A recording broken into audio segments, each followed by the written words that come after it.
Muchas gracias al equipo de ISEP, gracias Maribí por esta súper entrada y la verdad es que es un placer para mí volver a compartir un ratito con vosotros y con todos aquellos que os hayáis animado a estar hoy presentes.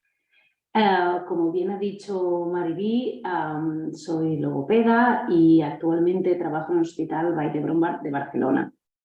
La función ahora mismo dentro del hospital es atender a pacientes hospitalizados en el área de neurología y neurocirugía, con lo cual pues, me parece una sesión muy acertada ahora mismo porque envuelve mi día a día y mi trabajo como logopeda y mi pasión por intervenir, por tratar y por cuidar a estos usuarios pues que tienen esta afectación. Para mí es un placer atender a vuestras preguntas. Veo que hay unos cuantos participantes por aquí y la verdad es que me apetece mucho intentar interactuar con vosotros.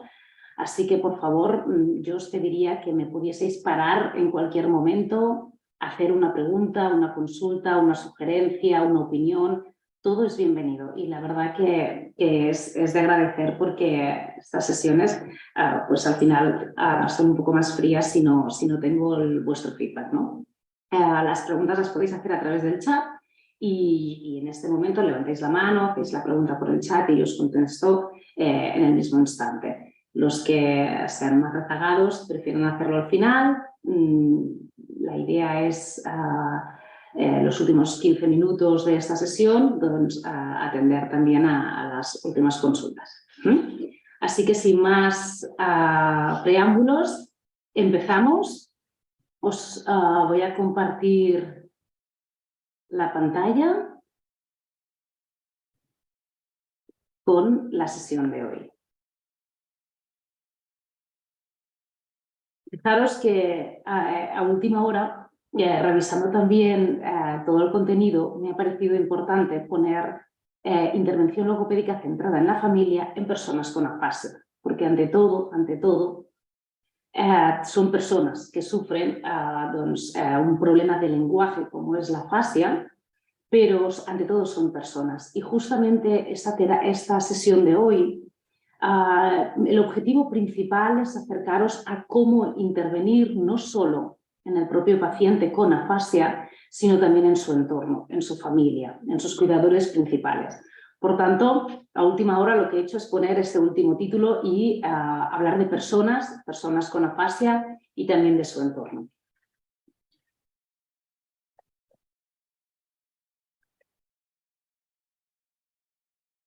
Estamos en una sociedad completamente comunicativa, dentro de esta comunicación que nos inunda cada día, desde primera hora de la mañana hasta última hora, nos inunda a través de mensajes verbales, a través de mensajes escritos, de audios, etc. Entonces, atendiendo a esta situación comunicativa con la que vivimos, podemos pensar o podemos intuir la dificultad que pueda tener una persona que tiene una afectación propiamente en el lenguaje.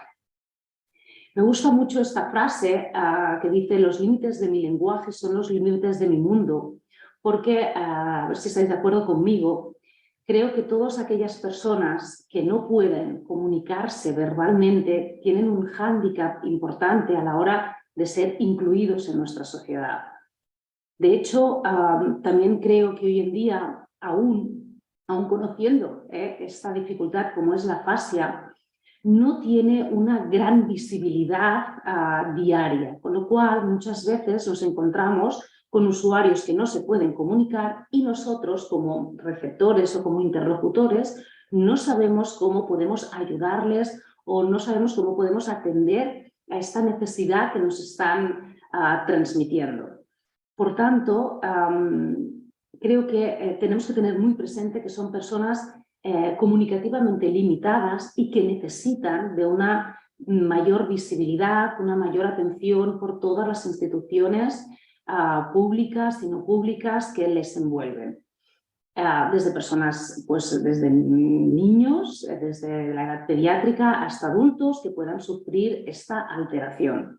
Por tanto, ojalá pudiéramos hablar de que estos límites se van reduciendo, o este grado de discapacidad comunicativa se va reduciendo en la medida que la sociedad va a dar respuesta a las necesidades de estos propios usuarios. Esto, para mí, de entrada es fundamental y es un reto como sociedad, es un reto como profesionales en el ámbito de la comunicación y del lenguaje, y después es un reto personal de todos, ¿no? De cómo podemos ayudarlos y cómo podemos incluirlos dentro de nuestra sociedad, ¿no?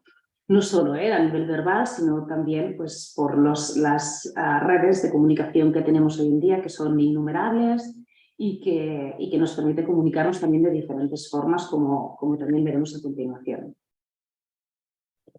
¿En qué nos vamos a centrar en esta sesión? Nos vamos a centrar en la patología del lenguaje y de comunicación, como es la afasia. Estoy segura que muchos de aquí conocéis bien lo que es esta patología. La afasia se define como una pérdida o un defecto en la capacidad de expresarse mediante el habla, la escritura o los signos, o de comprender el lenguaje hablado o escrito, y es como resultado de una lesión cerebral adquirida. Sabemos que la afasia, por experiencia, relacionamos la afasia con personas adultas, con personas mayores, que pese a pues, no tener otras discapacidades asociadas, como puede ser auditiva o visual, presentan una alteración en su comunicación, concretamente en su lenguaje o bien en su habla, y muchas de ellas también presentan comorbilidades en afectaciones a nivel de lengua escrita o de comprensión escrita. Sabemos dónde se sitúa el lenguaje, sabemos que en el 90% de los casos el área del lenguaje está situada en el lóbulo frontotemporal, en localizaciones más concretas como es el área motora o el área de la comprensión del lenguaje, o sonará ya áreas como el área de Broca o el área de Wernicke. No debemos olvidar que no solo hay afasias por afectaciones en estas áreas concretas, sino que también nos podemos encontrar otros tipos de afasia menos comunes, pero también presentes, como pueden ser aquellas afasias derivadas de lesiones corticales, tálamo, ganglios basales, etc. Por todo ello, entendemos o definimos la afectación del lenguaje y de comunicación como la afasia.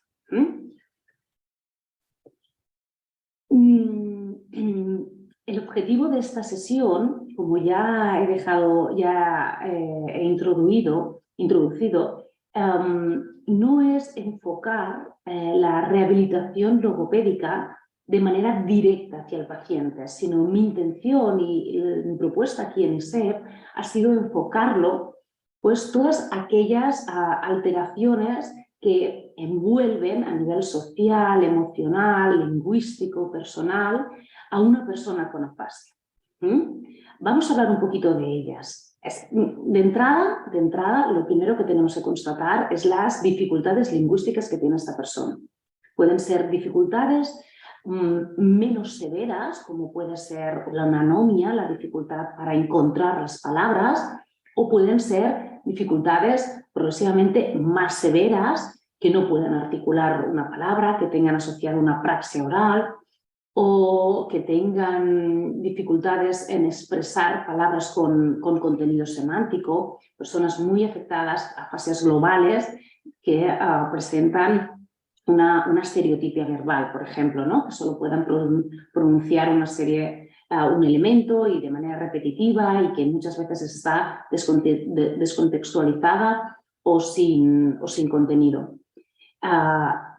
Esta, para empezar, serían las primeras consecuencias que tiene la afasia, estas dificultades o estas alteraciones lingüísticas que tienen en la persona. Pero, ¿cómo afectan estas alteraciones en el resto en la persona en sí? Pues también hay una afectación personal, como veremos a continuación. Afectaciones personales, desde alteraciones, por ejemplo, en el autoconcepto o en la autoconfianza, ¿no? En cómo se ve a sí mismo esta persona o cómo se valora a sí mismo esta persona, ¿no? Estas afectaciones personales tienen mucho que ver en el desarrollo de la terapia directa, es decir, aquella que trata sobre el déficit del lenguaje, ¿no? Estas afectaciones personales pueden conllevar que la mejoría del lenguaje se vea mermada, se vea reducida e incluso anulada durante un tiempo determinado. Por tanto, vamos a observar, vamos a analizar y vamos a atender a todas estas alteraciones cuando veamos o cuando tengamos nuestro usuario delante. Esas afectaciones personales implican algo y sobre todo implican algo con los más cercanos, ¿no? Como todo.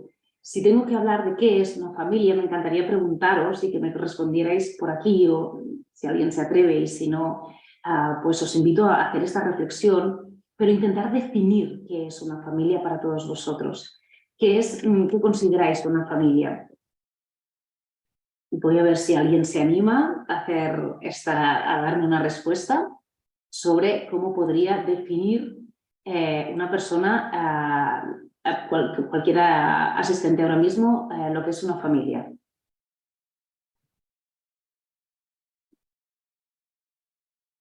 Veo que de momento de momento nadie se atreve.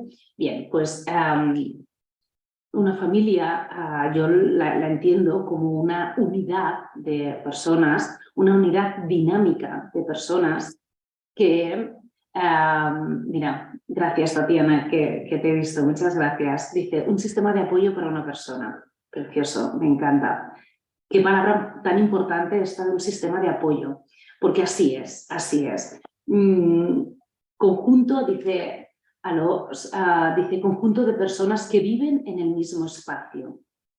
Correcto, conjunto de personas, hablamos otra vez de personas. Qué importante es resaltar que no estamos hablando de una patología, sino que estamos hablando de una persona con una característica específica y que conviven en el mismo espacio y que ese espacio, ¿no?, le resulta de apoyo. Estoy totalmente de acuerdo con vosotros y muchas gracias por participar. Os dejo aquí al ladito también con el chat. Porque así es, así es. Lo único que yo añadiría, que me parece también interesante, es que este apoyo, este grupo de personas que viven en un mismo entorno, al final es dinámico, ¿sí? Porque es verdad que las familias pueden ir modificando su dinámica familiar en función de las circunstancias. Estoy segura que todos aquí tenemos pues, circunstancias varias, ¿no?, que han ido pues remodelando y adaptando nuestra familia, pues unas veces por algunas cosas más positivas, otras veces pues por hechos que no nos han gustado tanto, pero que de todas maneras pues ha cambiado, ha modificado los roles, la posición de cada una de nuestros apoyos, como vosotros decíais. Y así es un conjunto dinámico de personas que sufren, ¿no?, variaciones, características y hacen que nos tengamos que ir adaptando. Por amor y por cariño nos vamos adaptando a las necesidades que éstas tengan, ¿sí? Jessica también añade un núcleo de personas unidas por lazos. Es precioso esta definición también, ¿eh? El núcleo, me gusta como un núcleo, ¿no?, porque es todo esto y luego como lo que vaya envolviendo a esta familia. Me gusta mucho y define muy bien por dónde yo quiero ir en esta sesión, ¿no? Este núcleo de personas unidas, pues que envueltas por estos lazos, ¿no? Muy bien. Karen ha levantado la mano también. A ver, Karen. Lo tendrías que poner en el chat, Karen. Creo que lo tienes que poner en el chat para que yo te pueda leer.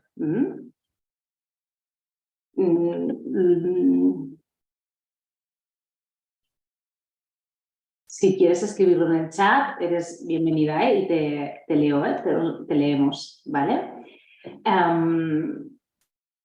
Hablábamos de qué es esta familia, de estos lazos, de esta unión, de esta importancia y cómo esto pues, es fundamental ante nuestra rehabilitación y cómo nosotros vamos a plantear nuestra rehabilitación. Hablamos también de de características o de consecuencias emocionales, tanto para esa persona como para toda su familia a la que envuelve, ¿no?, nuestro usuario con afasia. ¿Os imagináis a nivel laboral?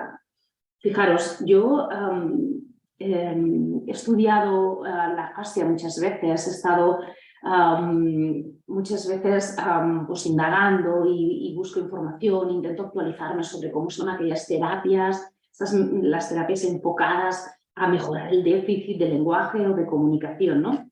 Pero pocas veces este tipo de terapias se centra también en cómo abarcar estas dificultades laborales, porque es verdad que paralelamente al trabajo logopédico o de fonoaudiología que podemos tratar, creo que es importante como terapeutas tener en cuenta qué necesidades pueda tener esta persona para incluirse, para ser incluida en la sociedad.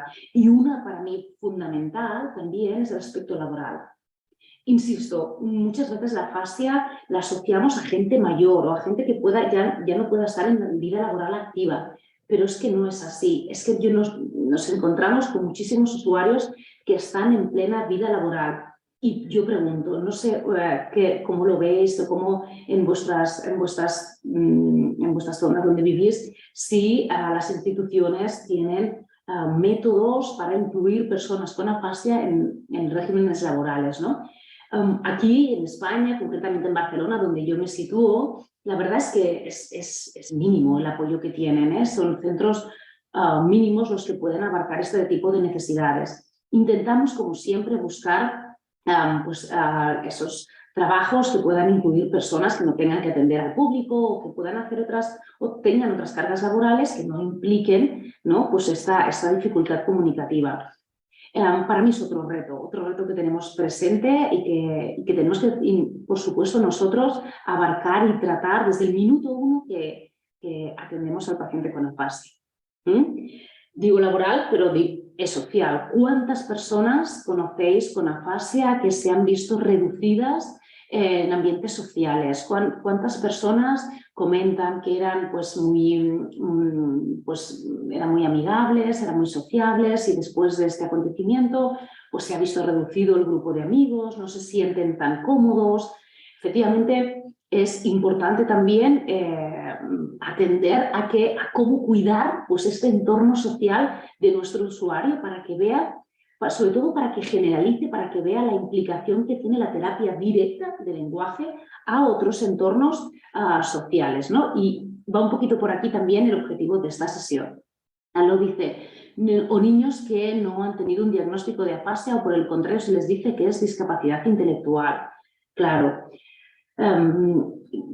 Claro, pues me sorprende incluso también este comentario, porque claro, sabemos que la afasia no viene reñida, no viene asociada a una discapacidad intelectual ni con niños ni con adultos. Otra cosa es que esta discapacidad intelectual venga ya pues instalada, ¿no?, o ya venga instaurada anteriormente, pero la afasia hoy en día está más que publicado que no tiene una afectación relacionada a una discapacidad intelectual. Vamos a un poquito a avanzar en este tema, pero porque además otra sesión importante, otra sesión preciosa sería cómo hacerlo a través de los niños, ¿no?, con la fase infantil. Ahora me voy a centrar un poquito más en los adultos, pero importante tener presente que la afasia no viene asociada a una discapacidad intelectual, viene asociada a una discapacidad personal, emocional, laboral y social, eso sí. Y vamos a ver cómo podemos atender o cómo podemos equilibrar. Este es el objetivo. Gracias por participar, de verdad. Mira, si buceamos por la bibliografía, nos damos cuenta que esta afectación del lenguaje está reñida a muchísimas emociones que he recogido aquí, pero que podríamos y que he recogido como emociones no positivas, no tan positivas, porque aquellas positivas que también las hay, pues estupendo, porque todas estas van a ayudarnos a mejorar nuestra intervención logopédica. Pero ¿qué pasa con todas estas emociones negativas? Tanto para la persona, insisto, tanto para el usuario con afasia, como emociones asociadas a su círculo familiar, a su círculo vital. Emociones que he encontrado y he actualizado pues hablan de sentimiento de inutilidad, baja autoestima, autoconcepto negativo, inutilidad, vergüenza, incluso emociones como sentirse inseguros, esta inseguridad, o tímidos cuando a lo mejor ni siquiera lo han sido. Los familiares a veces refieren, pues sí, pues mira, esta persona antes no era nada tímido, en cambio ahora no inicia las interacciones comunicativas, o ante una interacción comunicativa social con más personas se ve retraído, se ve tímido. Incluso después de estas comunicaciones, después de las interacciones sociales, el usuario se puede sentir triste o se puede sentir ansioso, o incluso nos podemos encontrar en situaciones pues, más graves, como puede ser pues, sensación de pánico, sensación de soledad, etcétera, etcétera, ¿no? No sé a vosotros, pero a mí estas emociones que aquí se trasladan, a mí me remueven por dentro, me remueven y me inquietan mucho a la hora de enfocar todo el tratamiento logopédico. Y a veces me pregunto, ¿no? ¿Estamos atendiendo a estas emociones? ¿Tenemos presentes las emociones cuando nosotros planeamos o planificamos nuestra intervención directa? Pues espero que todos los que estáis escuchando, pues a partir de hoy tengamos un poquito más presentes estas emociones. Insisto, no es solo la emoción que siente nuestro usuario, nuestro paciente con afasia, sino cómo estas emociones cuánto implican a este entorno. Y me gustaría resaltar también esta figura. Me gustaría resaltar la figura del cuidador principal, porque no sé la experiencia que tenéis, pero siempre hay una persona referente ante una persona con afasia. Hay un cuidador principal, ¿no? Y es un estudio muy bonito, y aquí os he puesto también alguna bibliografía para que quien se anime a consultarlo, y es que los estudios hoy en día sobre estas afectaciones emocionales o estas afectaciones familiares en usuarios con afasia refieren que es importante atender y dar respuesta a las demandas y a las inquietudes de este cuidador principal. Ahí, en estos artículos comentados al final, pues hablan sobre la importancia de hacer unas intervenciones psicoeducativas hacia este cuidador o estos cuidadores principales de la persona con afasia, ¿no? Es importante de entrada atender a explicarles bien qué es un ictus, qué es una afasia y cuáles son sus consecuencias. Hablar del concepto de afasia y hablar del por qué ha pasado.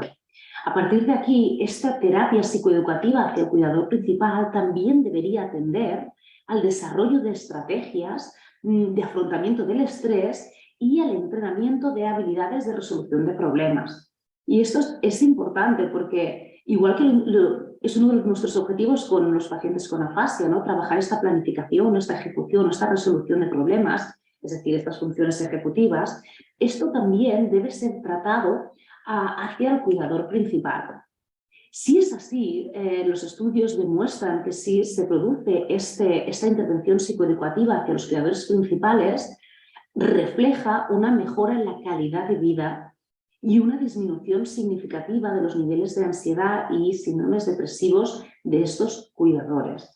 Y esto es súper importante, porque además nos dicen que es independiente el momento en que tú hagas este curso, es decir, es igual de efectivo para el cuidador principal que tú aportes una psicoterapia a los 2 meses de este acontecimiento neurológico como al año, como a los 6 meses.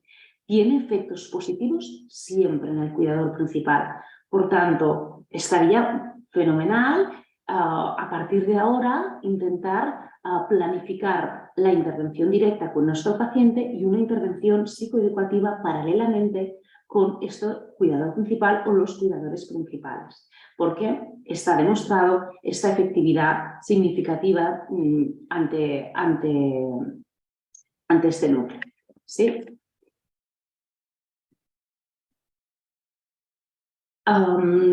Como ha introducido Marivía de entrada, decía que yo soy doctora en logopedia y así es, y me gustaría resaltar que mi tesis doctoral publicada se trataba sobre la depresión post-ictus.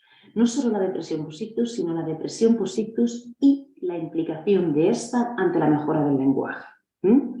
Y aunque no me puedo explayar, porque me parece que también hay alguna otra sesión en la que expliqué bien estos resultados, sí que es importante señalar que todos aquellos pacientes que presentaban una depresión post-ictus eran pacientes que tenían una evolución del lenguaje más lenta, o incluso muchas veces les paralizaba la recuperación del lenguaje durante un tiempo. Y como conclusión, me avanzan los resultados, era necesario una terapia farmacológica combinada para estos pacientes para que pudiera mejorar o pudiera tener unos resultados de mejora a nivel de comunicación y lenguaje. En este caso eran pacientes con afasias motoras o afasias expresivas, que son pacientes mucho más conscientes del déficit. No se incluían en ese estudio pacientes con afectaciones de comprensión. Pero la depresión post-ictus es real y hay tres hipótesis que explican este tipo de depresión. Aquella hipótesis biológica en sí es una hipótesis que dicen que propiamente de la lesión hay una afectación de la lesión y esto implica, ¿no?, una conexión sináptica, esto implica una evolución neurológica de esta alteración emocional, ¿no? También por la situación de la lesión. Hemos dicho al inicio que esta lesión está muchas veces ubicada en el hemisferio frontotemporal, con lo cual toda la parte frontal, aquella que regula la conducta, pues se ve afectada en mayor o menor medida, ¿no? Por tanto, esta explicación biológica es clave y es evidenciada pues, a través de pruebas como las resonancias magnéticas, etcétera, porque podemos ver esta funcionalidad, ¿no?, esta afectación cerebral. Otra de las hipótesis que justifican una depresión post-ictus es aquella que dice que es en respuesta de la pena, es decir, el paciente se ve mermado, es consciente del déficit que tiene y por tanto pues sufre un periodo de depresión más o menos grave, ¿no? Pero le llaman como respuesta de la pena porque él es consciente de este déficit. Hablamos de que son pacientes sobre todo motores, expresivos, y que no va asociado a una anosognosia, una dificultad para ser consciente del déficit, ¿no? En tercer lugar, tenemos la hipótesis dosis-efectos, aquella que comentan autores que a mayor afectación motora, peor, digamos, o más depresión, ¿no?, más índice de depresión tienen estos pacientes. No es difícil de entender, tampoco es difícil de ponernos en este lugar, ¿no?, en estas pacientes que puedan tener esa depresión asociada a la lesión cerebral. Nos podemos sorprender de la prevalencia que tiene, porque hay estudios que hablan desde un 19% de los pacientes hasta un 78% de los pacientes. La variabilidad es amplia, porque uno de los retos también en investigación, y creo que también actualmente sigue este reto presente, es el poder evaluar la depresión post-ictus, tener instrumentos objetivables que puedan evaluar la depresión post-ictus. Entonces, por eso varían estas cifras y es un abanico amplio de cifras, porque pues según la localización del estudio o según la tipología de afasia, pues es más o menos difícil poder señalar el grado de depresión post-ictus que tienen estos pacientes, ¿sí? Y una vez más, pues es necesario entender que hay una correlación anatómica con estas lesiones en el hemisferio izquierdo. ¿Cuáles son las consecuencias o estos factores que determinan una depresión post-ictus? Pues son básicamente esta sensación de aislamiento por parte de los usuarios. Son usuarios que refieren sentirse más solos, sentirse que no se incluyen en la sociedad, incluso con la familia, ¿no? Pues a lo mejor eran usuarios que tenían un rol principal en la familia y eran muy habladores, eran trabajadores y eran dinámicos, y a partir de aquí, a partir de esta lesión, nos encontramos con pues una reducción de esta implicación, ¿no? Y muchas veces lo que refieren es esta sensación de aislamiento social, ¿no? Existen diferencias entre la edad y el género. Sí que es verdad que también depende de la persona, ¿no? O sea, aquella persona que era mucho más sociable, pues se evidencia más que a partir de esta lesión cerebral, pues se ha visto reducido, en este caso, su implicación social. En principio, se supone que los hombres que están inmersos en una situación laboral y que se ven truncados por este déficit comunicativo, pues son pacientes que tienden a presentar una depresión post-ictus más severa que las mujeres. Parece ser que las mujeres tienen unas ciertas habilidades para compensar alguno de estos déficits, ¿no? Sí que es verdad que está muy en relación al momento de la lesión cerebral, ¿no? La edad de la lesión cerebral. Cuanto más joven y más activo, pues más clara es esta depresión post-ictus. Aún así, los estudios son muy variables, y digo que variables porque además me parece que las muestras siempre son reducidas. Es necesaria una mayor investigación sobre la implicación de la depresión post-ictus en la inserción laboral, en las diferencias de género, incluso también en temas de edad, ¿no? Sería interesante seguir avanzando en estos tipos de estudios. Hemos hablado del rol de la familia. Todos tenemos un rol dentro de nuestra familia. Seguramente todos tenemos claro cuál es nuestro rol, ¿no? O con unos, con otros, o cuando estamos acompañados de los nuestros. Podemos intuir también que estos usuarios con afasia cambian el rol dentro de su familia. Muy probablemente sí, igual que cambia el rol del resto de familiares. Hay unas modificaciones, hay unas adaptaciones en los roles familiares. Y hablo que es sobre todo al inicio, pero también sucede con el tiempo. Y estos roles siguen cambiando, siguen modificándose con el tiempo. Esta depresión post-ictus también tiene una relación clara con otras funciones cognitivas. Antes en el chat, un compañero por aquí aludía al tema de la discapacidad intelectual, pero no cometamos este error, sino tenemos que tener muy presente que una afectación neurológica en estas áreas implica también un desajuste en otras áreas cognitivas, como puede ser la memoria, como puede ser la atención y como pueden ser las funciones ejecutivas, ¿no? Pensemos que si una persona no puede recoger una palabra, presenta una novia importante, también va a tener dificultades para memorizar nuevas palabras. Y esto está asociado también a la capacidad atencional. Puede haber una fatiga cognitiva asociada y estos aprendizajes posteriores también pueden verse reducidos ¿no? implicados en estos nuevos aprendizajes. ¿Y esto por qué nos interesa? Porque si estamos aquí es porque nos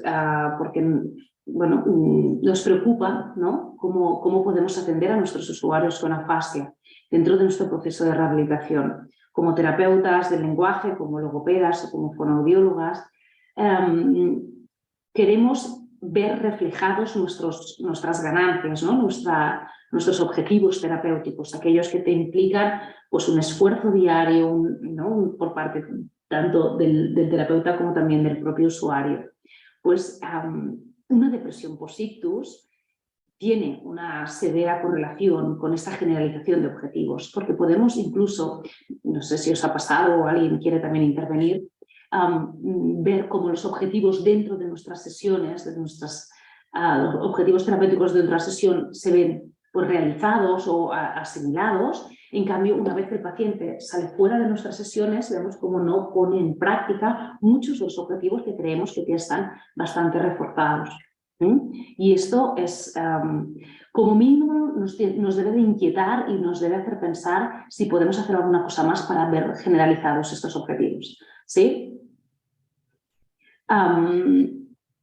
Aló, he visto que ha hecho una pregunta por el chat. Dice, ¿podría volver a comentar que la memoria se ve afectada? Sí, claro. Claro, las funciones ejecutivas, las funciones cognitivas están todas asociadas.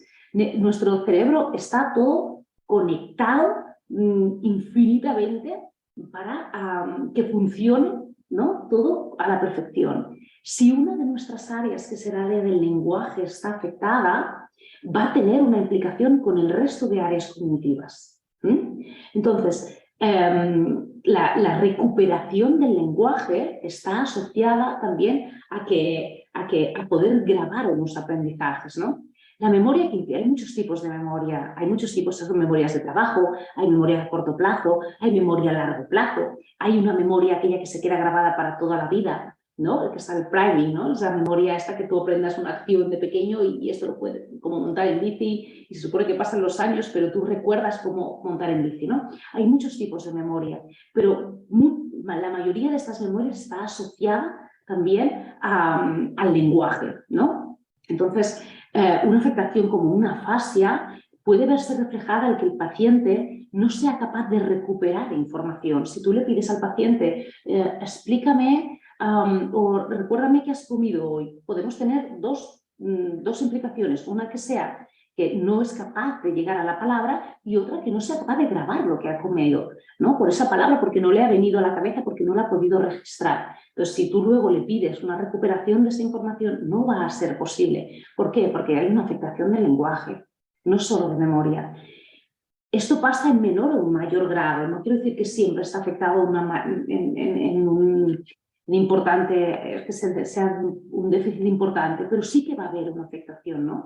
Incluso podríamos pensar que mayor afectación del lenguaje posiblemente pues más déficit haya en otras áreas del lenguaje asociadas a este. Sí, espero haberte respondido. No dudes en seguir consultándome, ¿eh? Vamos a pasar a una de las causas también que tenemos que tener presente es las etiologías de la afasia, ¿no? Conocemos básicamente aquella que está asociada a un accidente vascular cerebral. Muy concretamente también está asociado a una OVC, un accidente vascular cerebral en la arteria cerebral media izquierda, es decir, aquella que irriga toda la zona del lenguaje, ¿no? Esta es la más clara. Pero tenemos otras. Tenemos también afectaciones del lenguaje derivadas de trastornos de traumatismos craneoencefálicos. Perdón, otras asociadas a tumores cerebrales, infecciones del sistema nervioso central, enfermedades nutricionales, metabólicas, incluso enfermedades neurodegenerativas que cursan también con afectaciones del lenguaje, ¿sí? Las etiologías son varias y tenemos que tener muy presente cuál ha sido la etiología y cuál es el pronóstico de esta etiología, ¿sí? Porque si es una neurodegenerativa, pues tendremos que pensar en cómo abarcar o cómo planificar nuestro tratamiento logopédico en base a esto, en base a esta evolución. Y me parece, a ver qué tengo. ¿La epilepsia puede generar afasia? Sí. De hecho, hay un tipo de afasia muy conocida, sobre todo en niños, que es la afasia de Landau-Kleffner, que efectivamente se conlleva por una afectación de epilepsia, ¿no? Entonces, claro, cuanto más grado tenga esta afectación epiléptica más repetida sean estos brotes o estos episodios de epilepsia, peor, porque puede ser que sea un episodio y luego se controle a nivel farmacológico y se quede aquí, o puede ser pues, que haya una degeneración de este lenguaje asociada a las crisis epilépticas. Sí que puede haberlas, por supuesto que sí. Al final son crisis también, ¿no?, neurológicas del cerebro que inactivan muchas veces o que dejan mermada la zona donde ha ocurrido este episodio. Sí que puede ser. Hay dos conceptos que para mí también son claves, ¿no? También de cara a nuestro tratamiento y nuestro enfoque más ecológico, ¿no? Y es la diferencia entre rehabilitación cognitiva y estimulación cognitiva. También me parece importante, y yo con los familiares intento comentarlo mucho, ¿no? Porque todos, y recuperará, ¿y cuánto tardará? Pues bien, nosotros tenemos que tener claro que hay un periodo muy crítico para la recuperación y la rehabilitación logopédica, que es aquella que pretende restaurar el propio déficit, ¿no? Y todas aquellas actividades, objetivos que nosotros nos propongamos como terapeutas para recuperar ese déficit, ¿no? Aquella terapia centrada en el déficit. ¿Qué duración tiene? Pues hay estudios también variables, pero en su conjunto hablan de unos 6 a 1 año, de 6 meses a 1 año. A partir de este tiempo, nosotros hablamos ya de una estimulación cognitiva. ¿Y eso qué significa? Significa que el déficit está instaurado, pero nos queda mucho camino para recorrer en relación a cómo podemos compensar el déficit que está presente. Insisto en la diferencia, la rehabilitación cognitiva es aquella que los objetivos se centran en mejorar, en restaurar parcial o totalmente esta disfunción cognitiva, ¿sí? A nivel bibliográfico se ha demostrado que ocurre pues, en el primer año, digamos, después de la lesión. Ahí es verdad que una recuperación más espontánea, una recuperación más pronunciada los primeros 6 meses y que luego se ve un poquito más mermada. A partir del año, ¿hay que seguir la terapia logopédica? Por supuesto que sí. Cada terapeuta ya decidirá cómo, cuándo y con qué intensidad, ¿no? Pero por supuesto que sí. ¿Por qué? Porque el objetivo va a ser estimular cognitivamente esa zona y estimular cognitivamente el resto de zonas cerebrales para poder compensar el déficit que se ha quedado instaurado. Son 2 términos interesantes que es, bueno, que si os apetece lo podéis explicar también ante los familiares, ¿no? No es momento ahora de explayarme sobre las tipologías de afasia, ni mucho menos esta terapia directa a cada afasia. Pero si me lo permitís, a mí personalmente me gusta mucho esta clasificación sobre los tipos de terapia, ¿no? Es aquellas afasias fluentes o afasias no fluentes, aquellas que el paciente puede comunicarse verbalmente o no. Aquella afasia fluente que la comprensión la mantiene intacta, pero hay una afectación de la repetición, hablamos de una afasia anómica. Estas afasias anómicas muy probablemente sean esas afasias más leves, ¿no? Que el déficit se centra más en recoger esa palabra, ¿no? Pero que suelen llevar pues, una funcionalidad bastante correcta. Por otro lado, cuando esta repetición está alterada, hablamos de una afasia de conducción. Sí, tiene un lenguaje fluente, pero la comprensión está alterada y la repetición está intacta. Hablamos de afasias transcorticales, sensorial, cuando la comprensión está alterada, o una afasia de Wernicke cuando la repetición está alterada. La afasia puede ser también no fluente, aquellos pacientes que no pueden expresar verbalmente, y también tenemos diferenciación según la comprensión y según la repetición. Hablamos de afasias transcorticales cuando pueden repetir, o afasias transcorticales mixtas cuando la comprensión está alterada, pero la repetición también la mantienen, ¿no? Bueno, aquí tenéis toda esta clasificación que me parece interesante y personalmente es una clasificación que utilizamos diariamente y que es conocida, ¿no? Por todos nuestros profesionales y nuestros colegas de profesión y nos ayuda a hablar en un mismo lenguaje. Tampoco diría que son clasificaciones definitivas, porque un paciente puede iniciar con una afasia global, puede progresar hacia una afasia motora o de Broca severa, o incluso pacientes que pueden iniciar con una fase expresiva severa y pueden desarrollar pues, una mejora importante y finalizar con una fase anómica. Es decir, esta clasificación también es dinámica y depende también de esta afectación del lenguaje que tenga el paciente y de la mejoría de este. Marta me pregunta, comenta y dice, ¿un paciente con anomia se considera no fluente si las palabras a las que accede evoca con una fluencia normal?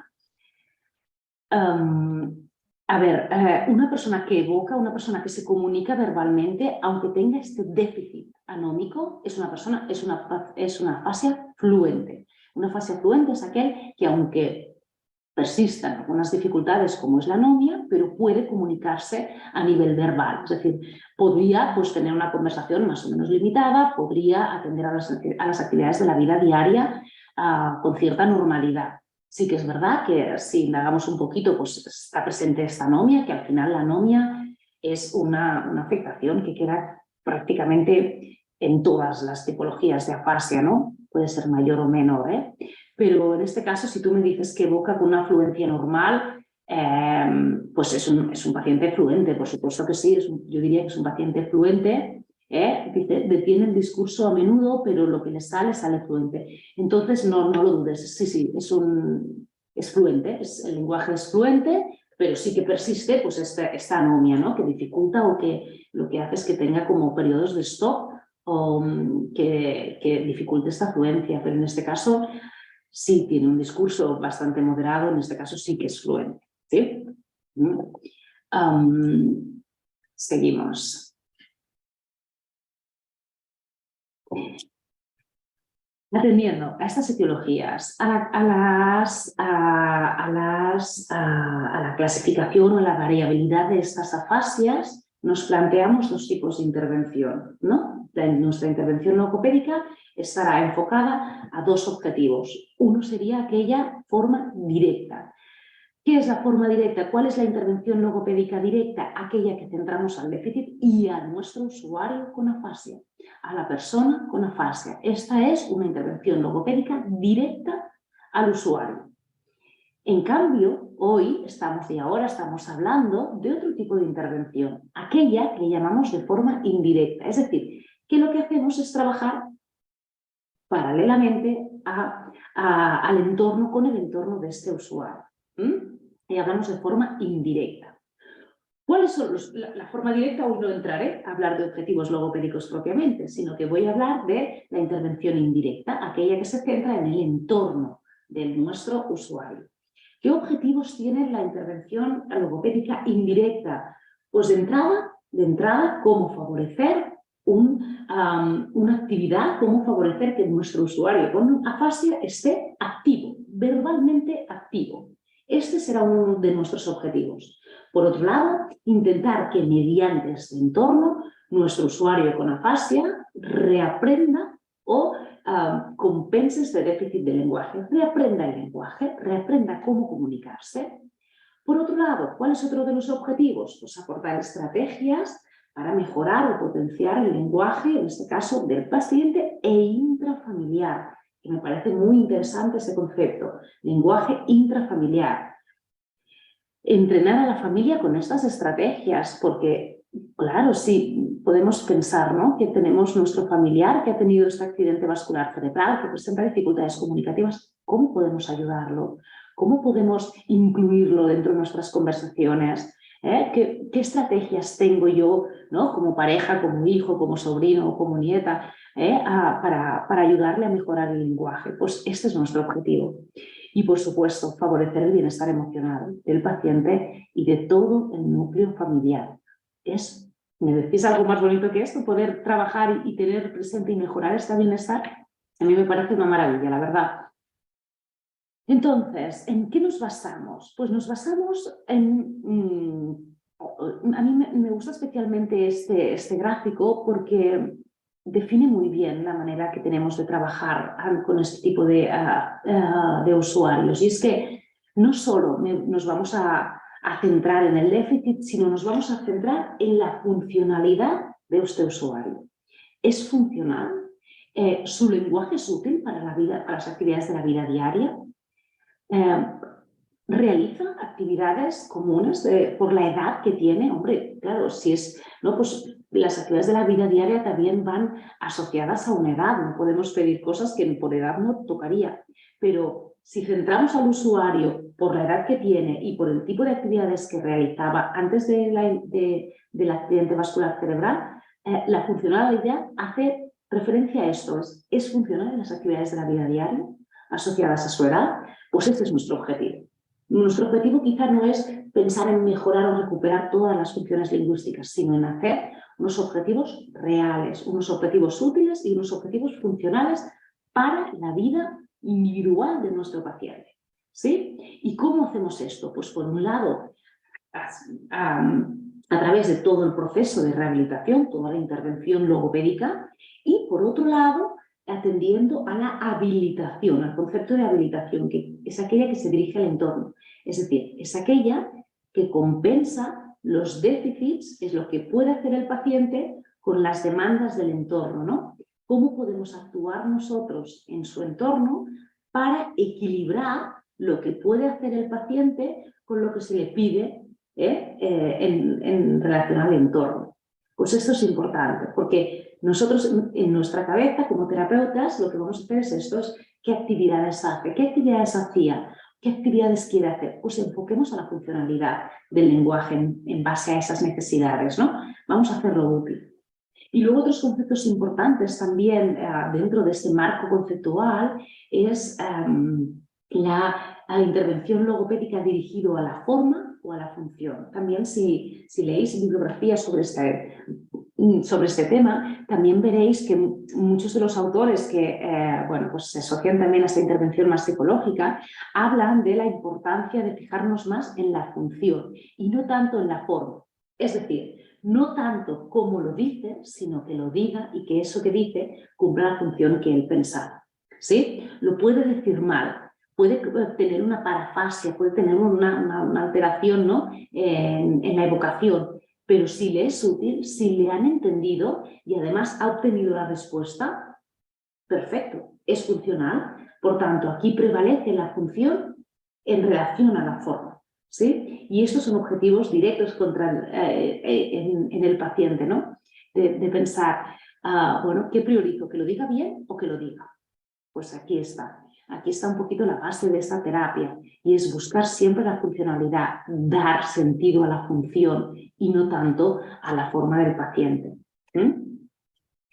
Una terapia centrada en la familia o en el entorno no es una terapia que se dirija directamente o que esté asociada a objetivos verbales, sino que también atiende a cualquier estrategia o instrumento que nos sirva para complementar aquello que no puede decir el paciente. ¿Sí? Cualquier ayuda es bienvenida en este caso. Y la comunicación aumentativa también lo es. Es otro instrumento que tenemos a nuestro alcance para mejorar o para aumentar, complementar, ¿no? Toda la acción verbal de nuestro usuario y de su entorno. Nos daría para mucho hablar sobre comunicación aumentativa en el paciente neurológico, en las afasias concretamente, pero aquí he recogido estas 4 o 5 preguntas que me parecen interesantes resolver. Si alguien se anima también a contestarme alguna, y es que una de las preguntas que me hacen los familiares es sí, pero si ponemos esta aplicación comunicativa o esta libreta comunicativa, ¿esto impedirá que hable? ¿Qué creéis? ¿La comunicación aumentativa impide que este paciente hable?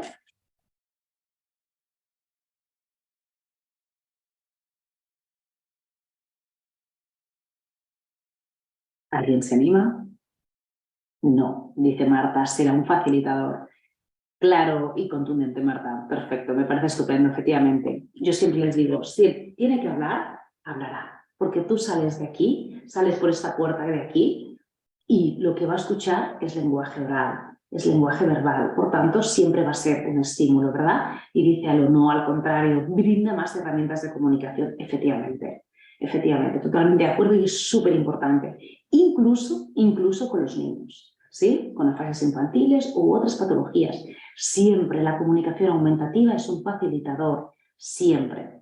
Y Paula además añade y dice, resolverá la primera necesidad de comunicarse en primera instancia. Efectivamente, efectivamente. Y Natalia señala que no impide que hable, efectivamente. Estamos todos de acuerdo aquí. Esto es un quórum, ¿no?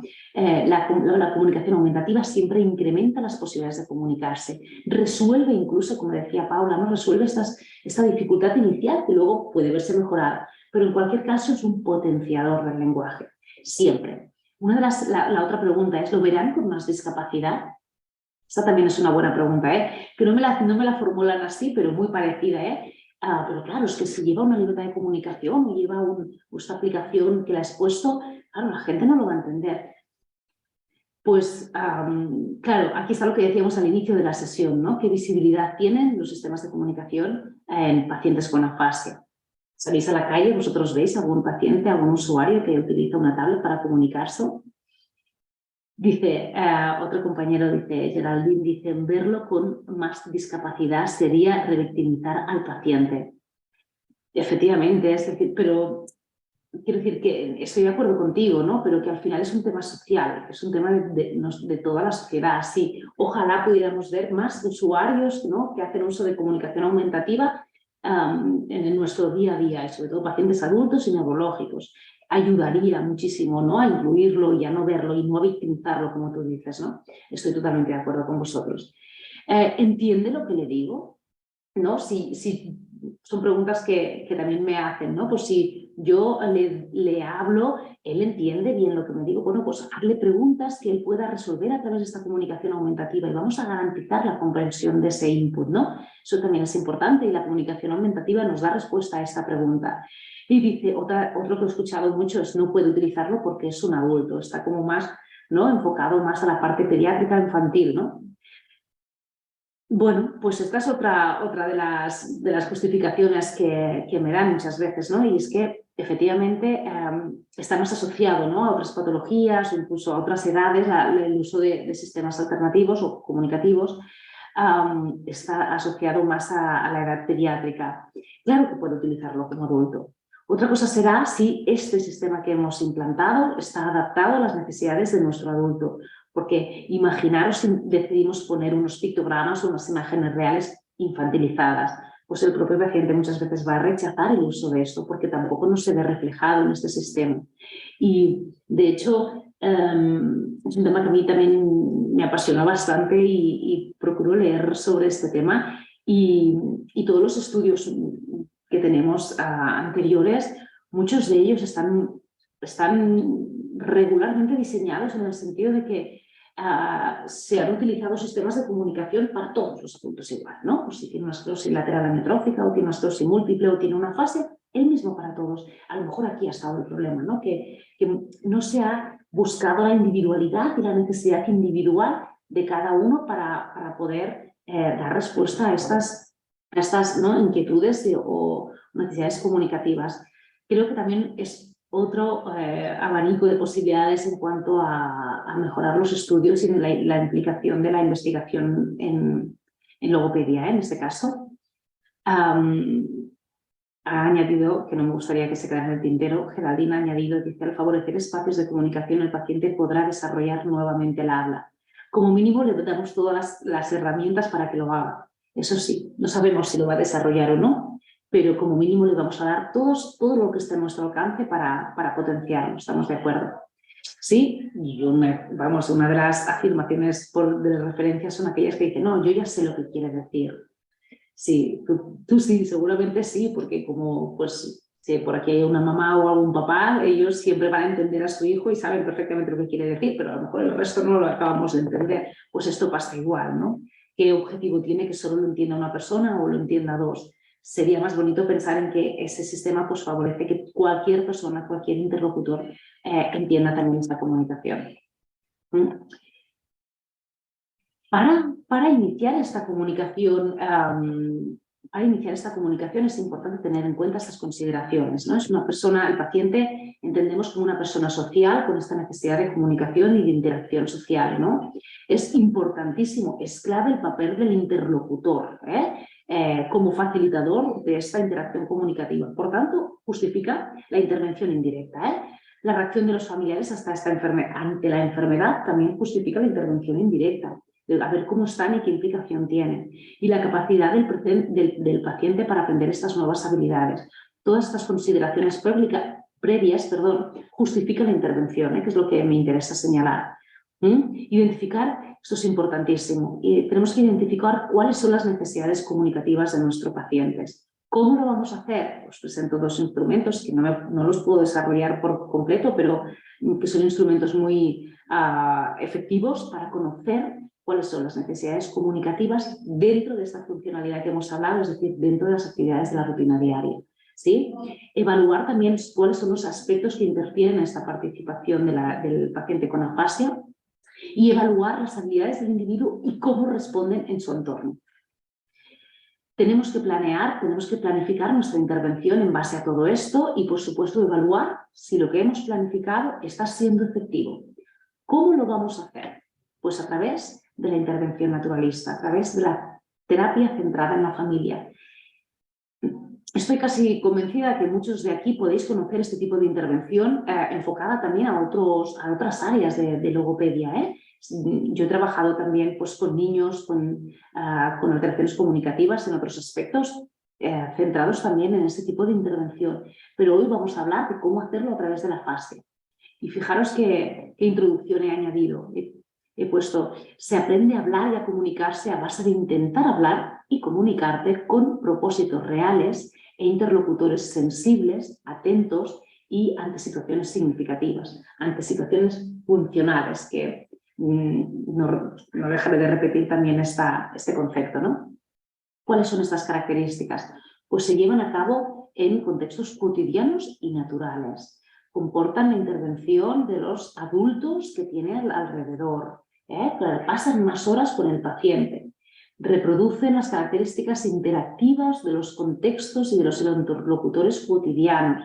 Es decir, ¿no? Pues me interesa saber cuáles son las rutinas de este paciente, qué implicación tiene este usuario dentro de esta rutina y cómo responde su entorno. Este es el objetivo. Para que los objetivos terapéuticos directos se vean reflejados en este tipo de situaciones y, por tanto, podamos hablar de que son objetivos generalizados.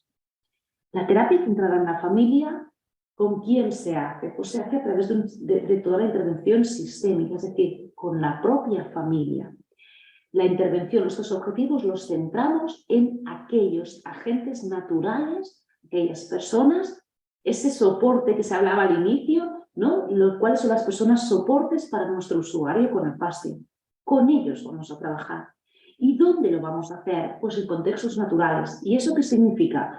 Pues en casa, incluso a nivel laboral, podemos pensar en actividades y objetivos directos a entornos, pues, que responden a su cotidianidad, a su funcionalidad. Insisto, trabajamos con aquellos agentes naturales y trabajamos en contextos ecológicos. ¿Y por qué lo hacemos así? Porque está demostrado que si nosotros atendemos a esta situación indirecta, vamos a mejorar la calidad de vida familiar. Y no sé si estáis de acuerdo conmigo, pero a mí me parece un objetivo enorme y un objetivo muy generoso, el poder mejorar la calidad de vida familiar. Hay varias, no muchas, pero hay varias ya cuestionarios o instrumentos objetivos que pueden cuantificar, y digo cuantificar de manera numérica, cómo es la calidad de vida familiar. Insisto, aquí os he puesto un ejemplo, pero hay más. Si buscáis por internet encontraréis, ¿no? Pues, instrumentos para valorar la calidad de vida familiar. Y lo interesante, o mi propuesta incluso abierta aquí, sería pues, pasar esta encuesta, pasar este test antes de vuestra intervención logopédica, directa e indirecta, y pasarlo al cabo de unos meses. Y mirar si se corresponden los objetivos logopédicos directos con la respuesta a nivel intrafamiliar. Son estudios sociológicos muy interesantes y que van a validar y van a dar fuerza a vuestra terapia diaria. Aquellos objetivos que van a mejorar pues cómo se relacionan, el tiempo que pasan juntos, la comunicación en estas rutinas, pues ya sea a la hora de comer o a la hora de los fines de semana para hacer alguna actividad más social, lo que sea. Pero yo os propongo este objetivo, ¿no? Que es ver reflejado realmente o incluso cuantificar, no solo a nivel cualitativo, la mejora en la calidad de vida familiar después de una intervención indirecta o una intervención centrada en la familia. ¿Cómo lo hacemos? Por tiempo no me puedo explayar demasiado, pero tenéis aquí la bibliografía también para poder leer más sobre estos temas, ¿no? Pero una de las herramientas que yo os propondría sería hacer al inicio, aparte de esta evaluación del paciente, pues a través de test o de baterías de test, hacer una entrevista basada en las rutinas, ¿no? Y preguntar cuáles son las rutinas de este usuario desde que empieza el día, desde que se levanta por la mañana hasta que se acuesta. ¿Cuáles son las rutinas que hace él diariamente? Porque lo que nos interesa es intervenir en estas rutinas. Pues él se levanta y lo primero que hace cuando por la mañana es desayunar, y desayuna con su hija. Vale, pues entonces a lo mejor, oye, y esa situación de desayuno con su hija y demás, ¿qué participación, qué grado de participación tiene? Incluso se puede cuantificar aquí del 1 al 5, pues tiene una participación por la mañana del 2. No habla mucho con su hija porque está como más apagadillo, no está. oye, pues ¿y si os parece si trabajamos sobre esta rutina y trabajamos con su hija para fomentar la comunicación pues en esta rutina de desayuno y demás? Sería un ejemplo, ¿eh? Sería un ejemplo. Nos interesa conocer esto. ¿Cuáles son las rutinas? ¿Qué hace el paciente en esas rutinas? ¿Cómo y cuánto participa en esas rutinas? ¿La puede realizar de manera independiente? ¿Y cuánto de satisfecho está este cuidador con la rutina? Y esto es súper importante, porque todas las investigaciones sobre terapia centrada en la familia comentan que es interesante atender aquellas rutinas en que el grado de satisfacción del cuidador sea menor, sea, ¿no? Pues, no estés tan satisfecho con esta rutina. ¿Por qué? Porque son rutinas en que hay más necesidades comunicativas. Si nosotros podemos trabajar ante este tipo de rutinas, vamos a obtener mayores resultados, ¿no? Entonces, en resumen, ¿qué es interesante? Pues hacer una entrevista con los familiares más allegados. Ahora os diré un poquito cómo hacer con estos familiares, pero con estos familiares que nosotros como especialistas hayamos determinado, preguntar sobre las rutinas, sobre la implicación del paciente en estas rutinas, sobre el grado de satisfacción del paciente, ¿no? Y sobre pues, necesidades que puedan tener en estas rutinas. Se puede cuantificar a nivel numérico, se puede hacer del 1 al 5 y esta información repetirla al cabo de un tiempo para ver y observar si el grado de implicación del paciente y del grado de satisfacción de estos cuidadores, estos agentes naturales, se ha visto mejorado. Esto es muy interesante y es una propuesta de participación. Cuando decimos y nos preguntamos ¿con quién tenemos que hacer esta entrevista basada en las rutinas? Pues tenemos que hacerlo con las personas más significativas de nuestro usuario con afasia. Y para conocer cuáles son las personas más significativas, tenemos este instrumento, que es un instrumento que se le llama Ecomapa. Se hace de muchas maneras. Ese instrumento sirve incluso para valorar a nivel lingüístico pues, las lenguas que se hablan en un hogar. Sirve para varios objetivos, pero para mí es importante a nivel de soporte, como decía una compañera al principio, ¿no? Dice, es un núcleo de soporte. Pues vamos a conocer cuáles son realmente estos soportes y qué grado de soporte tiene ante nuestro usuario. Aquí, en el círculo central, se pondrían las personas que viven con nuestro usuario, ¿no? Pues si nuestro usuario es Pepito, pues Pepito convive con tal, tal y tal. Esos están dentro de este círculo central. Y a partir de aquí, las flechas señalan cuáles son las personas que están a su alrededor. Pues mira, tiene a su vecino, tiene a su cuñada, tiene a sus nietos, tiene a su... Vale, pues ¿cuáles son? Según el grosor de la línea, representamos el grado de soporte. Pues mira, es que nuestro usuario Pepito, en este caso, tiene mucho soporte, se lleva muy bien, tiene mucha confianza, se siente muy a gusto con su hermano, ¿no? Con Juan. Pues la raya del central hacia Juan tiene que ser más gruesa. Pero en cambio, cuando va... Pongo un ejemplo, pero cuando va al médico de cabecera se pone muy nervioso, lo pasa muy mal y pues ya vemos que se inquieta mucho durante todo ese día. Bueno, pues entonces pondríamos que las visitas al médico de cabecera, que posiblemente las tenga que hacer también de manera más frecuente, las vamos a rayar, las vamos o a poner de manera intermitente, se puede hacer de varios motivos, para indicar que es una situación más de estrés hacia nuestro paciente. ¿Sí? Y así con las personas más cercanas, aquellas que son familia pero viven muy lejos y no tienen interacción con nuestro paciente, pues no me interesa, porque lo que me interesa es conocer cuáles son los agentes, las personas de mayor soporte para nuestro usuario y aquellas también pues que interfieren un poquito más en esta calidad emocional. No para tratar con ellas, pero sí para tenerlo en cuenta dentro de nuestras rutinas y de nuestro planteamiento de intervención centrado en la familia. ¿Sí? Me parece un instrumento muy interesante el Ecomapa que también os invito a leer un poquito más y a indagar sobre su uso.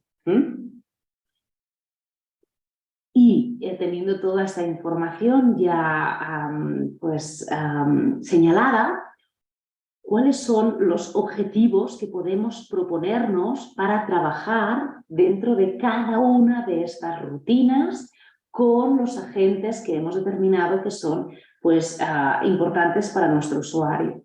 ¿Cuáles son estos objetivos? Pues los he puesto en una lista directamente. No creo que haya demasiadas dudas y si las hay, pues me las podéis comentar. Podemos trabajar el inicio y el final de las interacciones. Podemos trabajar sobre cuando existe un malentendido, cómo se resuelve este malentendido, cómo se realizan las preguntas y cómo son las respuestas que se obtienen. Son respuestas cortas, son respuestas, ¿no?, que el paciente intenta responder, cómo se producen estos cambios de tema y si pues se acogen dentro de toda la interacción comunicativa.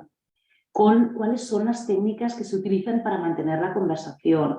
La acción no verbal, los turnos de cada participante, también lo podemos trabajar, ¿no? Es que mira, fíjate, en esta rutina esta persona ha estado hablando mucho y claro, nuestro usuario en este caso ha estado más callado, ¿pero por qué? Porque es que a lo mejor no ha tenido, ¿no?, espacios de comunicación para poder comunicar. Pues eso también es importante, trabajar los turnos. El equilibrio de los turnos, el uso del silencio. Muchas veces decimos que no estamos acostumbrados al silencio, hay mucha gente que le cuesta estar en silencio, ¿no? Y en cambio para nuestro usuario puede ser importante también este silencio y este tiempo de reflexión. Las interrupciones, si se suceden, cuándo se suceden, cómo se suceden, los solapamientos, las ayudas que dan al paciente. Todo esto son objetivos a trabajar dentro de cada rutina. Y, por supuesto, ¿cómo son estos vínculos interactivos? Como logopeda no voy a trabajar ¿no?, el vínculo afectivo, pero voy a trabajar la comunicación, ¿no? Y, por tanto, posiblemente también de manera indirecta, de manera complementaria, vamos a trabajar estos vínculos también dentro de casa. Insisto, muchas veces la terapia centrada en la familia pues tiene estos márgenes, ¿no?, con otro tipo de disciplinas, ¿no?, como puede ser pues también la psicología, pero al final no quiero hacer alusión a un intrusismo profesional, sino simplemente hablamos de una empatía profesional, ¿no?, de decir, pues si una logopeda o una fonoaudióloga está trabajando en la comunicación, también va a mejorar el vínculo comunicativo en casa y el vínculo emocional, ¿no? ¿Cómo lo hacemos esto? Pues, ¿cómo se puede hacer? ¿O cómo lo hago yo también? Pues yo trabajo a través mucho de los vídeos. Les pido que graben estas rutinas comunicativas en casa, me los envían, unos cuantos minutitos, me los envían. Yo lo que hago es analizarlos, los reflexionamos y lo trabajo y luego hago la devolución con estos familiares, ¿no? Y digo, mira, fijaros en este acto comunicativo, ¿no?, que estabais aquí. Fijaros cómo él ha intentado hablar y en este caso pues, se ha visto mermado porque otra persona le ha querido ayudar. O al contrario, fijaros cómo habéis mantenido, ¿no?, pues un espacio comunicativo tranquilo y tal, y él le veo mucho más activo que otras veces. Pues a través de vídeos. Los vídeos funcionan muy bien, la verdad. Y además puedes grabar situaciones naturales en casa, que ellos se pongan el vídeo, la pantalla para grabar y luego eso lo trabajamos. También lo hemos trabajado a través de role-playings en la propia consulta. Pues venga, vamos a imaginarnos que estamos en una comida y tal, incluso, ¿no?, pues que vienen pues, los familiares que se decida y hacer un role-playing dentro de la sesión. Es trabajo comunicativo, es un trabajo funcional, es un trabajo interactivo, es un trabajo que beneficia a todos, no solo a nuestros usuarios, sino también pues, a su entorno. Y sesiones telemáticas he hecho, sesiones en directo. Bueno, pues si algo nos ha dejado, ¿no?, pues esta historia pasada o este episodio de COVID es que también nos ha abierto las posibilidades de trabajar a nivel telemático y ciertamente yo lo he hecho y hay muchas veces que sigo trabajando esto, ¿no? Pues venga, va, poneros y vamos a hablar sobre esto, hablamos sobre este tema y un tema que le guste, una exposición del paciente. Bueno, el trabajo telemático directo también tiene su jugo y también nos puede aportar mucho sobre cómo es la realidad de este paciente. Y luego pongo también algún interrogante por si alguien me dice o quiere comunicar también de otras maneras de hacerlo si lo lleva a la práctica, ¿no? Pero yo básicamente son estos tres y principalmente lo hago a través de vídeos, pues cómo lo voy trabajando también con mis usuarios y sus familiares. Aquí os he puesto un resumen sobre estrategias comunicativas, al final básicas, sobre pues esto, ¿no? Cómo favorecer esta comunicación pues a través de preguntas simples y directas, proporcionando opciones a la persona para que se comunique, expresiones faciales, gestos, ayudar a comunicarse mediante una pregunta, pararle y decir no te he entendido, repítelo. Pues son estrategias comunicativas que todos conocemos y que están en nuestro alcance, ¿sí? En este caso quería acabar también, me voy un poquito de tiempo, pensaba que a lo mejor me quedaba corta, pero veo, y sobre todo porque también ha habido un poquito de interacción, pero mirad, hace poquito hemos tratado a este paciente, que es un paciente de 46 años. Lo pongo aquí, lo querría señalar porque ha sido uno de los pacientes que a mí más me ha enseñado a trabajar con la familia, porque fijaros que aunque mirad, el ingreso en el hospital, en nuestro hospital fue rápido, ingresó el día 3 y la alta de hospitalización fue el día 9 por un diagnóstico de una fase transcortical mixta de predominio motor, es decir, era un paciente con un lenguaje fluente, pero con dificultades anómicas y cambios de palabras, estas frases semánticas, la comprensión verbal pues es más compleja, también estaba más afectada, pero un paciente funcional. Pero este paciente, que empezó luego en consultas externas, 3 días por semana con nosotros, y acabó pues al año, es un paciente que por su sensibilidad hemos trabajado mucho a nivel comunicativo. Él me decía, tengo 46 años, yo estaba trabajando como autónomo, como carpintero de aluminio, estoy casado, tengo 2 hijos y era una persona muy sociable. ¿Qué pasó después de la VC? Pues él refería pues, que tenía muchísimas dificultades para quedar con los amigos, cuando quedaba con sus amigos pues se veía muy aislado, no comunicaba, luego se sentía muy cansado, muy fatigado, incluso a veces con la familia pues le costaba interaccionar, le costaba irse a cenar con ellos, porque pues veía que dejaba de ser él, ¿no? Entonces, con este paciente, tanto a nivel del lenguaje y comunicación, como veis aquí, que estos son los objetivos que nos hemos propuesto, pero fue un paciente que de las 3 sesiones semanales, durante 3-4 meses de manera más intensiva, trabajamos también con la familia. Vino su mujer a las sesiones, hicimos sesiones con su mujer para que su mujer viera también cómo enfocábamos los objetivos directos y luego hicimos también sesiones con sus 2 hijos, porque a él le preocupaba especialmente pues cómo lo veían sus hijos, la dificultad, ¿no? que sus hijos observaban y él le daba miedo de no poder comunicarse con sus hijos, que les pudieran explicar los problemas o lo que habían hecho durante el día. Entonces, para mí fue un tratamiento intenso, pero que se combinó justamente esto, ¿no? Un día o 2 con él, con terapia directa enfocada al déficit, y el tercer día siempre lo hacíamos a través de la familia. A veces no era presencial, a veces lo hacíamos a través del vídeo, y yo le decía, mira tal, graba el vídeo, graba comiendo, intenta grabar uno con un juego con tu hijo, que sea a la PlayStation, a no sé qué, pero yo quiero ver cómo se interaccionáis. Y a partir de aquí, pues lo que hacíamos era vamos a intentar hacer estas pausas, mejorar el inicio, hazle alguna pregunta a tu hijo. Y a partir de aquí vimos cómo se reflejaban todos los objetivos, ¿no? que trabajábamos a nivel directo, cómo se reflejaba esto en su ámbito familiar. Y fijaros, al final el paciente tiene 46 años. Es que las necesidades, ¿no? que tenía este paciente no serían las mismas que otro paciente que pudiera tener 80 años. Pues no. Entonces, esta terapia centrada en la familia puede ser compatible con cualquier usuario, pero más, ¿no? Hay que entenderlo sobre todo porque no todos los usuarios tienen las mismas necesidades comunicativas, ¿no? Las necesidades emocionales, sociales, laborales, las que hemos hablado.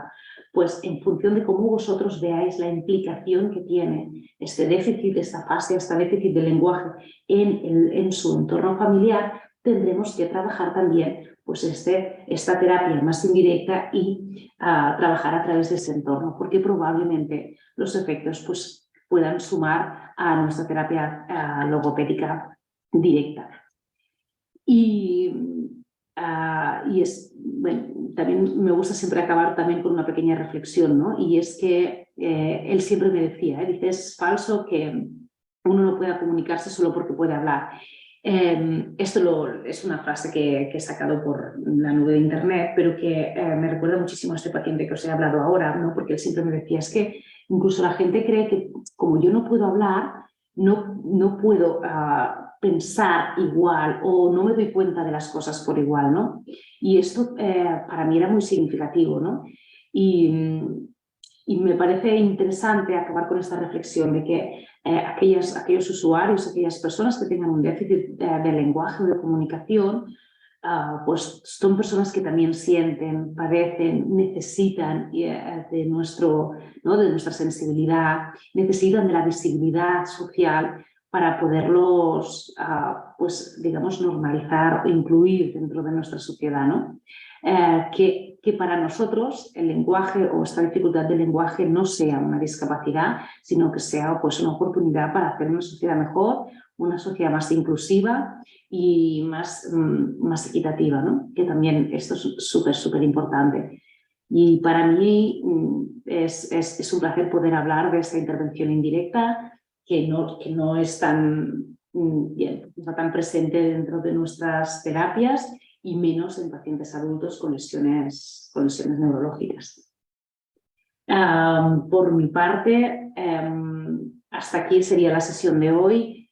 No sé si ha quedado clara, si tienen alguna duda, si quieren pueden hacerlo ahora, pueden hacer alguna consulta porque tenemos un ratito para responder vuestras preguntas y a ver si se animan.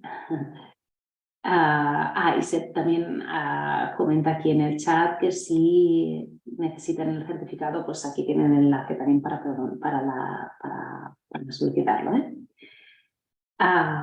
Natalia sí ha hecho una pregunta, dice: buenas tardes Cristina, primeramente gracias por todo, quisiera preguntar si es posible detectar la fase a edad temprana y poder dar la intervención adecuada y de manera oportuna. Detectar una fase a edad temprana, no sé si te refieres a nivel pediátrico, no sé si te refieres a nivel infantil, si podemos detectar una fase a nivel infantil o te refieres, aunque sean adultos, en primeras instancias. Sí, en niños, gracias. Por supuesto, la fase infantil está muy presente. De hecho, a ver, no es que la incidencia que tiene no es tan alta como en pacientes adultos, por supuesto, pero sí que existen. De hecho, una de las etiologías de mayor prevalencia son las malformaciones arteriovenosas en niños, ¿no? Son niños que no tienen en principio no tienen ninguna cardiopatía, ninguna patología asociada a un déficit circulatorio, pero que de repente pues, tienen un accidente vascular cerebral y muchas veces es por esto, por una afectación de tipo congénito que lo que hace es ¡pum!, pues aparece. Y sí, tenemos afasias infantiles, tenemos incluso ahora mismo afasias infantiles desde muy pequeños, niños con cardiopatías que tienen ictus. Pasa que son niños, pues eso, que a veces los ictus son más lacunares, más precisos, pero hemos visto afectaciones afásicas desde niños a partir de 2 años. Sí que las hay, por supuesto que las hay. Ya digo, por alteraciones pues, cardioembólicas o tumores cerebrales, etcétera. Pero existe la fase infantil, por supuesto que sí. Mayor motivo incluso para trabajar a nivel de entorno. Fijaros, ¿no? Los niños, o sea, podemos trabajar estos déficits, pero imaginaros su entorno, ¿no?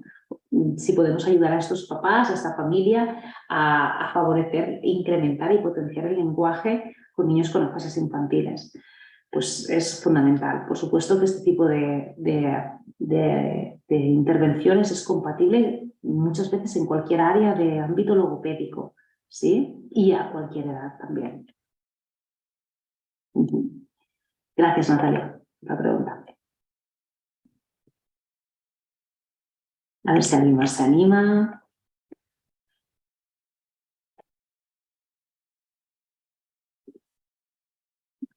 Mira, Paula dice: si un paciente solo habla con palabras sueltas, con mucho esfuerzo, ¿se considera afasia no fluente?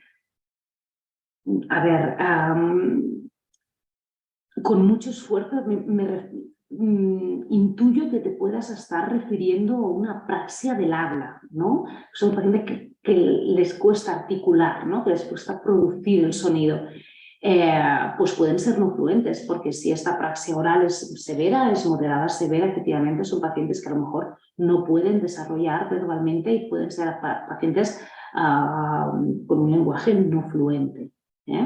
¿sí? Hablamos fluentes cuando dicen un número de palabras en un tiempo determinado, ¿sí? En un tiempo corto, ¿no? Se pueden emitir, pues, no sé, 8, 10, 20 palabras pues en un minuto, por ejemplo, o en 2 minutos, ¿no? Es decir, que sea algo pues fluente, digamos, ¿no? Como la palabra lo dice. Si son pacientes que en un minuto a lo mejor te dicen 1, 2 o 3 palabras, pues se consideran no fluentes, ¿sí? Pero no confundamos, por ejemplo, la anomia, la dificultad de recuperar esa palabra o de emitir la palabra con una praxia del habla, que es algo más motor, ¿eh? No es tanto la recuperación de la palabra a nivel semántico, sino que es la producción de este sonido, ¿sí? Esto sería también otra diferenciación entre una afasia o un lenguaje no fluente por una alteración afásica o una praxia del habla.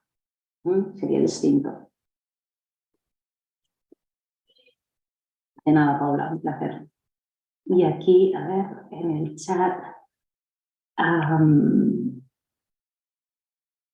pues Rosy, no, Mario también me dice, Cristina, me gustaría preguntarte bajo tu experiencia cómo puedes ganarte a pacientes no colaborativos, ya que en casos es muy frecuente. Pues sí, Mario, efectivamente, es que no todo el mundo. Lo primero, como todo, ¿no? El paciente lo tienes que ganar emocionalmente. Yo siempre les digo, esto es un equipo. Si tú me ayudas, yo te ayudo. Y aquí vamos todos en el mismo barco. Tú, el paciente, yo y los familiares.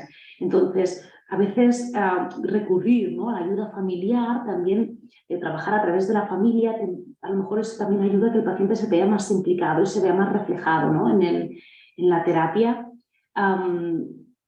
¿Cómo puedes ganar? Pero tienes que tener mucha empatía. Yo incluso a veces también digo que trabajarse a uno mismo, trabajar estas cualidades más empáticas a uno mismo, ayuda también luego a reflejarlas con tus pacientes. Entonces, yo creo que la experiencia es un grado. También tener experiencia te ayuda a anticipar al paciente y ver las necesidades. Por último, te diré que yo creo que si tú entiendes las necesidades de este paciente y intentas dar respuesta a las necesidades reales de este paciente, te lo has ganado. No es aplicar objetivos por aplicar, coges un manual y por trabajar tal. No. Es qué objetivos me planteo en función de las necesidades del paciente y de su entorno. Yo creo que esa es una de las mejores estrategias, atender a las necesidades individuales. Ahí te vas a ganar al paciente. Rosy me da las gracias. Pues muchas gracias, Rosy, de verdad. Gracias también a vosotros, gracias por la interacción, que me ha parecido también muy amena. Y es un placer. Aquí estoy en ISEP junto con todo este equipazo para cuando necesitéis, y espero volver a coincidir en alguna otra sesión, ¿vale? Es un placer. Os abrazo a todos, salud y hasta pronto. ¿Quieres estar al día de todo lo que ocurre en ISEP? Síguenos en las redes sociales y no te pierdas de nada. Actualidad, secciones clínicas, eventos, vida estudiantil y mucho más. Podrás encontrarnos en Facebook, Twitter, LinkedIn, Instagram y YouTube. Conviértete en el protagonista de nuestros perfiles sociales. Cuéntanos cómo está siendo tu experiencia en ISEP. Muéstranos tu día a día, comparte las fotos de tus mejores momentos y recuerda de etiquetarnos o de usar el hashtag #ExperienciaISEP. Así podemos compartir el contenido con el resto. ISEP, un lugar donde las grandes cosas pasan. Con ISEP siempre sumas.